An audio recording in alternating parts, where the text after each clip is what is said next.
Hi, and welcome to our professional development series titled Ally versus Adversary Advocate Behaviors, the utility of a special education advocate during conflict between families and professionals.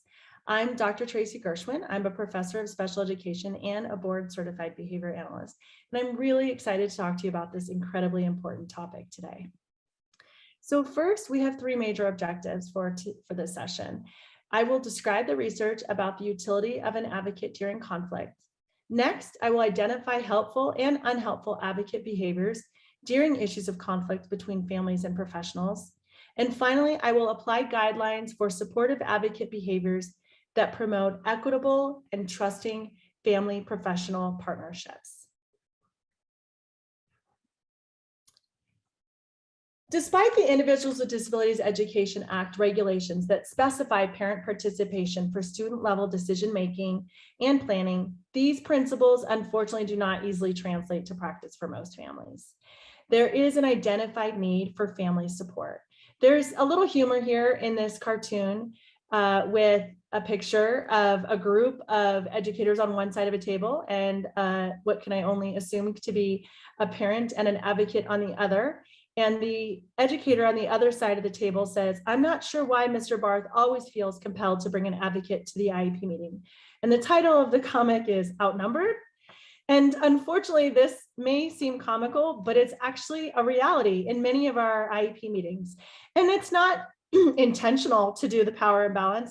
It's the way our system is in school districts. In many cases, we will have multiple professionals who work with a student with a disability, and we may have one or both or two parents or family members or multiple family members present. And so what that means is we have to be cognizant of the challenges that may come with the fact that family members are overwhelmed in many cases with all of the different components of special education. And at an IEP meeting, when we know that most of our families and professionals, that an IEP meeting is when most of them get together, having a number of educators can be pretty overwhelming. So having that support can be really important. Research also highlights an implicit assumption within these laws that parents are equipped with the necessary advocacy skills that are required to understand and exercise their legal rights, including challenging the school district if necessary. So that means IDEA encourages parents to actively participate in activities that include things like making a request to obtain and examine student records, providing consent for any formal evaluations, and participating, as I said earlier, in the child's individualized education program decisions, such as determining the design and delivery of services. That's a lot to ask of a family member who has not had the type of training that an educator or a professional has had on this process. So having family support available, someone who can be an advocate, is very important and powerful for not just the family member, but also for professionals and the student, who should always be considered the most important member of our team. Special education advocacy has continued, I should say, to gain researchers' attention, including studies about approaches to advocacy, the identification of social and cultural capital that is necessary for advocacy training, requirements and expectations, and the roles and responsibilities of an advocate. And Wolfensberger described advocacy as an act that involves speaking and acting on behalf of another person to address the preferences, strengths, and needs of an individual or a group of individuals. What I'd like to emphasize here when we talk about advocacy, and I'll be presenting Alper and colleagues organized advocacy into these four major areas, which I will be talking about in a moment. Those are self-advocacy, social support advocacy, interpersonal advocacy, and legal advocacy. What I'd like to point out with these components is that advocacy in itself, having someone who's there as that social support, is something that has been ignored in much of our research. How an advocate is used has been ignored. How the utility of that special education advocate, we don't know much about it, but what we do know is there's a lot of generalizations and stereotyping that have taken place for labeling advocates, and they're not always in a good way. And so this presentation is intended to present how meaningful and helpful an advocate can be and why we would want to use an advocate, families and professionals during conflict. So self-advocacy is defined as a person speaking or acting on behalf of him or herself. Social support advocacy is acting on behalf of a general citizen cause for a larger group rather than an individual need. Interpersonal advocacy is the direct communications or actions on behalf of an individual with a disability. And then finally, legal advocacy is exercising parent rights and legal recourse on behalf of an individual with disability. So because we know that special education advocacy has gained researchers' attention, one area that has not been really investigated is the use of advocates during conflict. Now, attorney presence at IEP meetings and during conflict and mediation is not a new concern, and we know that there is quite a bit of research about attorneys. Advocates are very different than attorneys, but have somehow been grouped into that and needs to be separated. So we wanted to study, my colleague and I studied the utility of an advocate during conflict. We wanted to look at any advocate behaviors that may be perceived as helpful or unhelpful to the educational team during conflict. The form of advocate practice that was addressed in the study included both interpersonal and legal advocacy, whereby an individual who is not a parent or family member acts on behalf of an individual with a disability to communicate his or her preferences, students' strengths, and needs, including exercising legal rights. Typically, this type of advocate is sought out by a parent and utilized as a resource during conflict with a school district. And what's really important to note is that many of these advocates are available to families through a variety of means that may include pro bono, which is for free, and or through a fee, a private fee, which in our study we identified could be anywhere from a smaller amount to $300 per hour. And so those are really important considerations when it comes to the variety of what advocates might be asking of family members. So let's talk about the utility of an advocate during conflict. This was a qualitative interview study that explored 16 educators, 15 parents, and 12 advocates' perceptions and experiences with the role and experiences with special education advocates. We defined specifically a special education advocate for the purpose of our study as someone who can be hired by a parent for support, pro bono or a private fee, as I described, to provide a parent aid by way of offering any of the following services for families. They might include providing information, attending IEP meetings, and or working with a family through specific issues of disagreement. That might be attending an IEP meeting that happens to be during conflict, mediation, state complaint, or due process as well. Advocates can also be used for prevention or for just working through the IEP process and the special education system in general. However, this study focused on specifically the utility of an advocate during conflict. We wanted to know how advocates can be helpful or maybe unhelpful during conflict. There were three major findings. We found that there were two types of advocates described by our participants. Those were described as an advocate who is an adversary and an adversary who is an ally, and I will talk about each in a moment. There was also noted benefit to having an advocate during conflict for professionals, educators, professionals, families, and the student. And then finally, there was a noted need for advocate training that we will discuss more as well. So understanding the utility of an advocate during conflict is really important in that we know that conflict between family members and educators can expedite tremendously. It can grow very quickly, tremendously. And so having an advocate who might be available during conflict can be incredibly helpful when we know that sometimes there might be miscommunication, there might be challenges between understanding the family and the professional's perspective and or the student's perspective. And so during this study, what we found was that participants described a helpful advocate as someone who is a knowledgeable individual who can support the student and the family.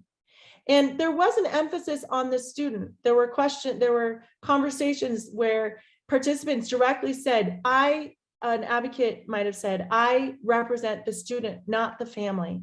It is about what the student's needs are. And so in addition, the utility of an advocate during conflict is someone who can assist the IEP team to remain focused on the student, especially during conflict. That person is someone who can be at the meeting, who might be available to help the team come back and focus on the student. Sometimes we might find ourselves in conflict. It happens very easily. And this is why we want to address and prevent and resolve conflict amicably between educators and family members, is that it might be the smallest little thing could come up, or some discussion item could derail the entire team, and they stop talking about the student and the focus goes away. And so the more an advocate can remain student focused, the more likely the team is able to resolve and address those issues. And finally, something that was really important that was brought up is that an advocate should not be mistaken for a lawyer at all. They are very different. The training, the background, the credentials, everything is entirely unique and different.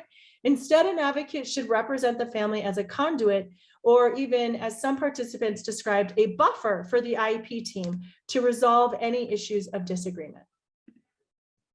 So the benefit to having an advocate during conflict was identified in 3 ways. And I should note, there is definitely other research that shows benefits to utilizing advocates.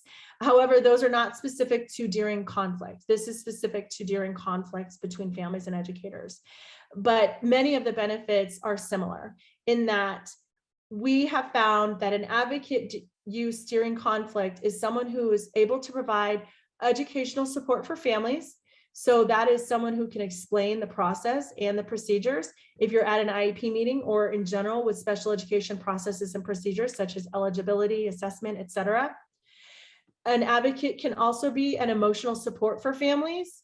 That is a team member who knows the family and the child well and is able to provide the level of support needed to meet their unique needs.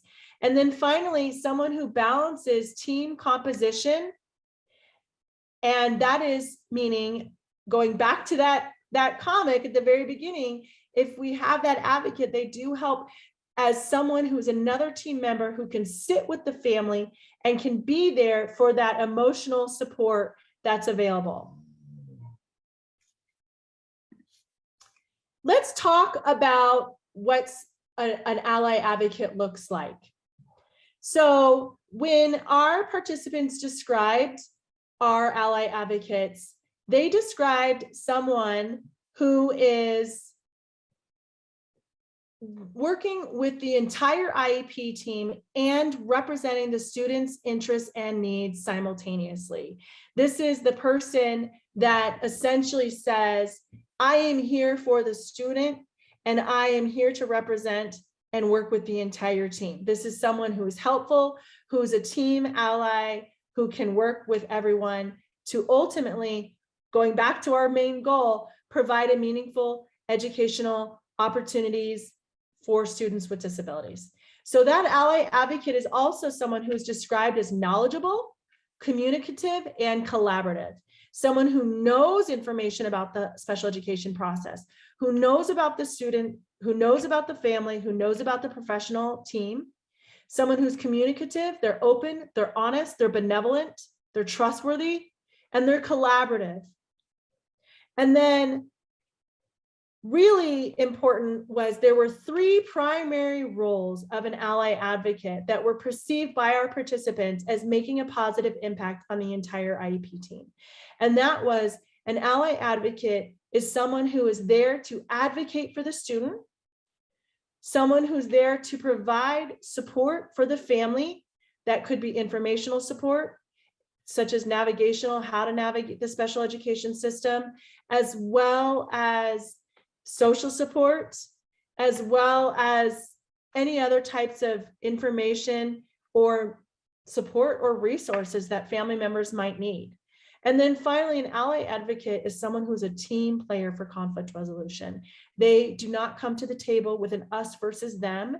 It's us for the student, and we're all working together. So as an advocate and who's working with a family and an educator team who is having disagreements or having conflict, an ally advocate is someone who can bring everyone together, understand and advocate for those students' needs, provide that family support as needed, and utilize any conflict resolution strategies or skills that they might need to bring everyone together for conflict resolution. Some quotes that came from our participants to describe what they defined as an ally advocate is, an educator said, my ideal advocate definition would be the person as an advocate for the student. They were looking for what was best for the student, regardless if it's what the parent wanted or if it's what the school wanted. They were looking for the things based on the student they were advocating for. Another quote, I think that if they're advocate, knowledgeable and educated and come in with the best interest of the student and the family, then I think advocates are great. And then finally, I make it really clear, this is an advocate speaking who's an ally, I make it really clear that I'm not here in contention because there's conflict. I'm here to give mom some moral support, and it helps to position that. In other words, they know before the very first 2 minutes of the meeting, they know that I'm not there to pick a fight. In contrast, we have what was described as an adversary advocate.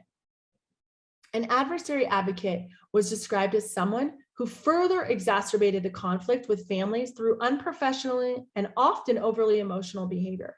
That is, the ally advocate was described as someone who was there to help the team work through and resolve the conflict for the best needs of the student and the team. Meanwhile, an adversary was the opposite. They almost exacerbated the conflict or promoted the conflict and made it worse in some ways. These adversary advocates were described as entering meetings with an accusatory approach that tended to include attacking people personally. And then finally, what's really important is that these adversary advocates displayed two key characteristics that I'd like to define for you so that we can hopefully avoid those altogether and or be aware of them if we see them being demonstrated at a meeting, and to understand the type of person or people we might be working with, so that we can address it accordingly. They might be argumentative and they might be emotionally charged. So the adversary advocate is someone who is increasing arguments, who is not listening, who is shutting people down, dismissing and provoking arguments rather than trying to resolve them amicably, as we want to see, again, for the student. We know that when conflict happens, educators and families, disagreement, we lose sight of why we're there, which is for the student. So we want to avoid these types of adversary advocate types of behaviors so that we can come together and create a meaningful opportunity for our students and families. Here's some more quotes that describe the adversary advocate from our participants. One said, "We all want to do the right thing for the child. I feel like advocates make it more about the adults than they do about the child," meaning the adversary advocate. Another said, "There's some advocates that pretend to know the law. There's some that don't, and they won't admit it." Another said, "They almost take on kind of a lawyer stance." That came up quite a bit with this inaccurate or even hyper interpretation of the law. I'll talk about that later, about the need for training. Another, about an adversary advocate, said the conflict becomes the adversary advocate's own fight, and you hear about it, such as they might say, "Well, I had to fight for my child." And then finally, most of the advocates, I have to say, came in and just ready to go to battle. They came in right away. We were wrong and they were right. We wouldn't do this, and always they were ready to go to battle right away. So you can see the polar opposite between the ally and the adversary during conflict. What came out of this was also an identified need for advocate training, more advocate training. And one thing I do want to emphasize is that there are references associated with this learning module, and that includes a lot of work from Megan Burke, who's done a leading researcher in advocacy, and Audrey Trainer as well. And so you will have those available to learn more about advocacy and advocacy training. They've come up with some of their own trainings as well. One of our participants shared, when it came to the need for advocate training, that advocates need to know how to have a crucial conversation, the Individuals with Disabilities Education Act, and have skills to work on helping parents and districts come together.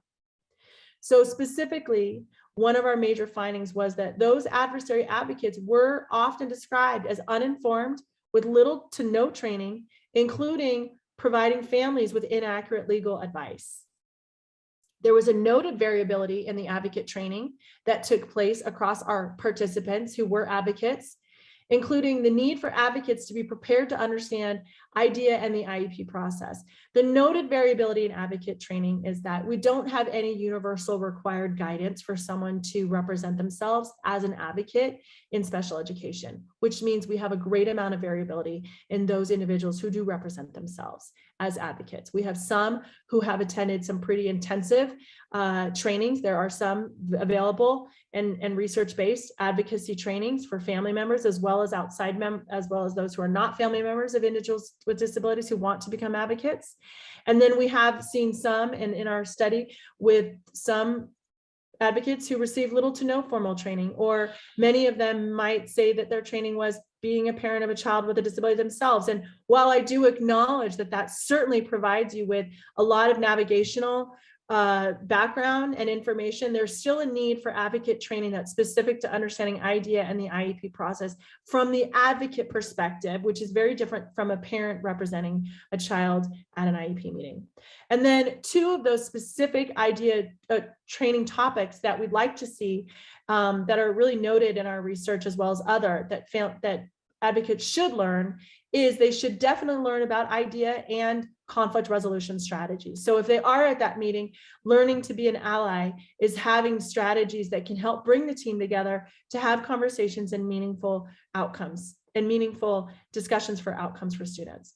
And then finally, I'd really like to note that given the vulnerability of most families who use advocates, as I described early in this module, the special education system can be incredibly overwhelming and daunting and confusing for even the most educated families, and particularly challenging for those who are culturally, linguistically diverse. So knowing that we've got vulnerable families who are challenged with advocating and navigating the special education system for their child, we know that they are likely to use advocates, and therefore we want those advocates to have the appropriate training for them to work with those family members. So given the vulnerability of most families who use advocates, advocate training warrants further attention, particularly knowing that there's such great variability in some of the fees that advocates are charging family members. So it's really important that we are having our families provided with the right types of people who can provide the meaningful types of supports we want to see for our students, so we can follow through with the intent of the Individuals with Disabilities Education Act. And finally, we have implications for practice that are important to discuss. The first and really important here is that families benefit from advocates who can provide educational and emotional supports. And although this is specific to working with advocates during times of conflict with families and educators, I really do want to remind everyone and reiterate that advocates throughout all special education processes and procedures, not necessarily when there's conflict present, can be incredibly helpful, and often can even prevent conflict from occurring altogether by having someone who's available to provide that social and social support, informational support, navigational, etc. Allies can also be adversaries or allies. They can act as them, they can be seen as them, and we can unfortunately make a snap judgment of an individual rather quickly in our educational teams. So it's really important that we get to know those advocates who we work with before we work with them, get to know their types of behaviors, get to know their background and training experience, get to know who they are as an individual, so that we can come together as allies and not adversaries, and we can work together for the ultimate goal is the improvement of our student outcomes. And because of that, we also know that educators who partner with advocates are able to prevent or decrease conflict. So going back to that, advocates, family members also should take the time to interview advocates before they work with them, get to know who they are, ask them for references from both family members as well as professionals. Having professional recommendations is pretty indicative of how professionals will perceive a particular advocate during that team. So get to know them, interview them, ask them, get references from them, and get to know who you're working with before you bring them to an important discussion that might be one of conflict. And then educators partner with those advocates, get to know them, just as I would encourage family members to get to know and interview and get to know them. Also, educators should partner with advocates, get to know them.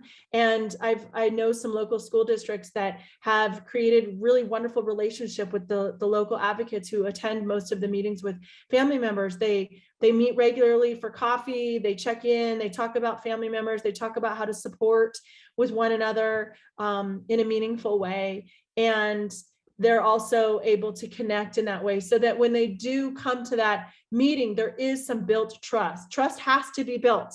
And that doesn't just include between families and educators. Anyone who's at that IEP meeting or who's in that partnership is going to need to build some of that trust. Getting to know each other ahead of time can do that.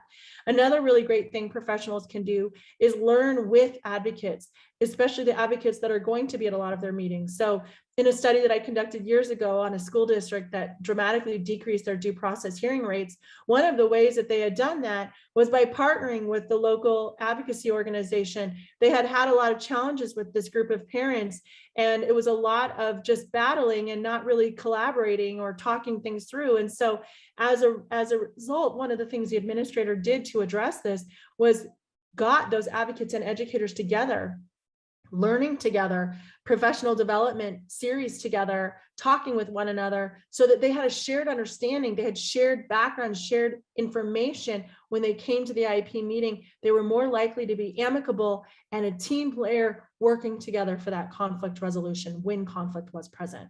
And then finally, we know that advocate training and education is needed for quality control. So we want to make sure we're on top of that. And as school districts or organizations, if we have advocates that we are providing services to or that we're contracting, we need to make sure that we're regularly training, educating, and evaluating them. And then also, if you're an advocate on your own and you're learning from me about this on your own, it's important that you also acknowledge the need for ongoing professional development so we can all be lifelong learners and ultimately be there to support our students academically, behaviorally, socially, and emotionally.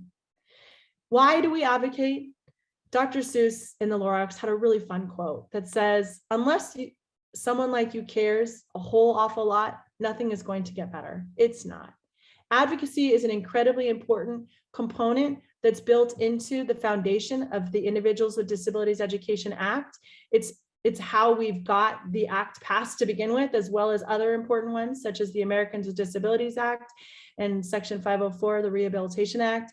Advocacy is how we make change, how we have good outcomes for our students, and how we do better in the future. And so I hope that if you're watching this as an advocate or an educator or a family member, that you found this helpful and that you can work with each other so that we can all demonstrate ally advocacy behaviors so that we ultimately meet our unique needs of our students. And that is the end of our learning series here. Thank you.